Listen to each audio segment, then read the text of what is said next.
दोस्तों, सन 1800 का दौर यह वो दौर था जब देश में मराठा और मुगल सल्तनत बिखर रही थी और अंग्रेज भारत पर अपनी जड़ों को मजबूत कर चुके थे। यह वो दौर था जब अफगानिस्तान से लेकर म्यांमार तक एशिया के सबसे बड़े हिस्से में सिर्फ भारत ही भारत हुआ करता था। यह वो दौर था जब भारत की आबादी सिर्फ 17 करोड़ थी, जिनमें से करीब 10% पुरुष और 1% महिलाएं ही पढ़ी लिखी हुआ करती थीं। शायद इसी वजह से मीलों दूर से आए अंग्रेजों ने भारत पर कब्जा जमा लिया था। ईस्ट इंडिया कंपनी की सरकार ने गरीबों और किसानों का शोषण शुरू कर दिया था और सोने की चिड़िया कहे जाने वाले भारत को लूटने में कोई कसर नहीं छोड़ी थी। लेकिन क्या आपने कभी सोचा है उस दौर में आम भारतीयों की जिंदगी आखिर कैसे हुआ करती थी? उनका रहन सहन और पहनावा कैसा होता था? उस दौर के भारतीय लोग क्या काम किया करते थे और कैसे अंग्रेजों ने भारत के महान साम्राज्य की हुकूमत को अपने कब्जे में लिया था? यदि हाँ, तो आज का वीडियो आपके लिए बहुत खास होने वाला है, क्योंकि आज हम सन 1800 के दौरान अखंड भारत के इतिहास से पर्दा उठाएंगे, जिसे ज़्यादातर स्कूलों और कॉलेजों में पढ़ाया नहीं जाता। लेकिन उससे पहले आप वीडियो को लाइक और चैनल को सब्सक्राइब कर लें। दोस्तों, 16वीं शताब्दी की शुरुआत में जब अंग्रेजों ने भारत में दस्तक दी, शुरुआत में उनका उद्देश्य सिर्फ यहाँ व्यापार करना था। लेकिन जब देश के कई महान राजा उनकी मीठी बातों के शिकार नहीं हुए, तो उन्होंने इस महान देश की सत्ता पर कब्जा करने का फैसला किया। बता दें कि भारत में कदम रखने वाले सबसे पहले ब्रिटिश टोली की इन्होंने 24 अगस्त 1608 के दिन सूरत के बंदरगाह पर पहला कदम रखा था और कुछ ही समय में उन्हें यह अंदाजा लगा कि वे कूटनीति से भारत को अपने कब्जे में कर सकते हैं। 1631 में जब शाहजहां ताजमहल बनवा रहे थे, तभी अंग्रेज भारत में अपने पैर पसारने की कोशिश में लगे हुए थे। उस वक्त कुछ छोटे छोटे राजाओं के अलावा भारत में 2 बड़े साम्राज्य की हुकूमत चलती थी, जिसमें पहला था औरंगजेब का मुगल एम्पायर और दूसरा था मराठा साम्राज्य।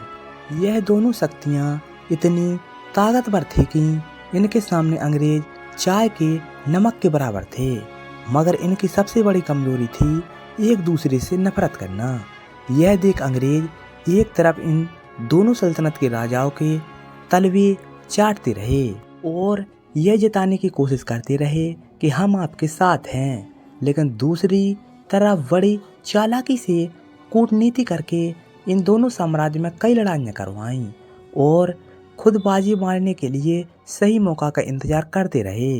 अपनी इसी रणनीति में कामयाब होने में अंग्रेजों को 100 साल लग गए और शुरुआत हुई 18वीं सदी की, जब ईस्ट इंडिया कंपनी ने भारत में अपने पैर पसार लिए थे। मुगलों की सल्तनत खत्म होने की कगार पर थी और मराठा साम्राज्य भी कई इलाकों में अंग्रेजों से हार चुका था।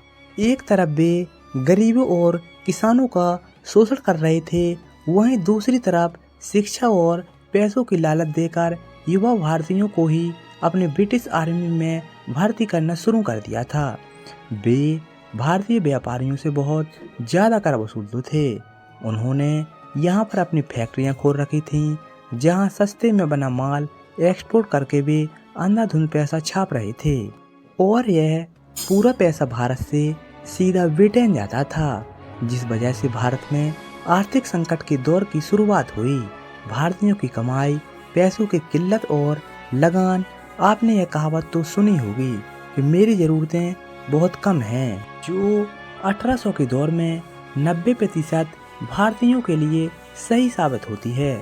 हालांकि हमारे भारतीय समाज में मौका परस्त लोगों का वजूद हमेशा से बना रहा है। उस वक्त भी कुछ मौका परस्त लोग ऐसे थे जो अंग्रेजों के तलवे चाटकर अधिक कमाई किया करते थे, जबकि आम भारतीय अपनी सभी ज़रूरतें पूरी तक नहीं कर पाते थे।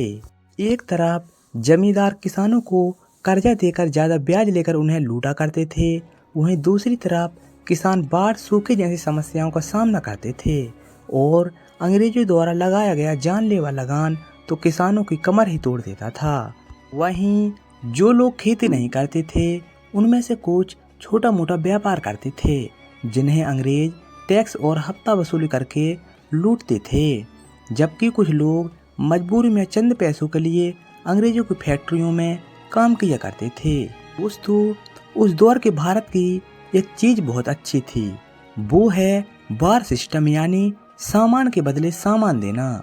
इसका इस्तेमाल भारत में ज़्यादातर गाँव में किया जाता था। गाँव में अगर कोई एक आदमी चावल उगाता तो वह दूसरी आदमी से चावल के बदले गेहूं ले लेता। जो आदमी सब्जी उगाता उन सब्जियों के बदले चावल और गेहूं ले लेता। जैसे 1 किलो धान के बदले 4 किलो शक्कर, पूरे महीने के अनाज के बदले पूरे महीने की सब्जियां, और 5 किलो गेहूं के बदले 5 किलो दाल।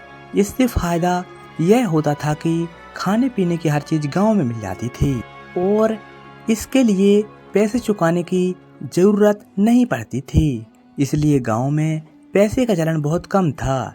इसके साथ आज भी अगर आप भारत के कुछ गांवों में जाएंगे तो वहां अदला बदली की प्रथा देखने को मिल जाएगी। तो अगर उस वक्त के पहनावे की बात करें तो आज के मॉडर्न भारत में जहां हर तरफ पश्चिमी सभ्यता यानी वेस्टर्न कल्चर का असर दिखाई देता है, लोग jeans shirt T shirt top और सूट पहन के नजर आते हैं, लेकिन एक समय था जब भारतीयों का अपना अलग ही देसी पहनावा हुआ करता था। यदि उस टाइम पुरुषों के पहनावे की बात करें तो पुरुष धोती और कुर्ता पहनते थे और सिर पर गमछा भी पहना करते थे।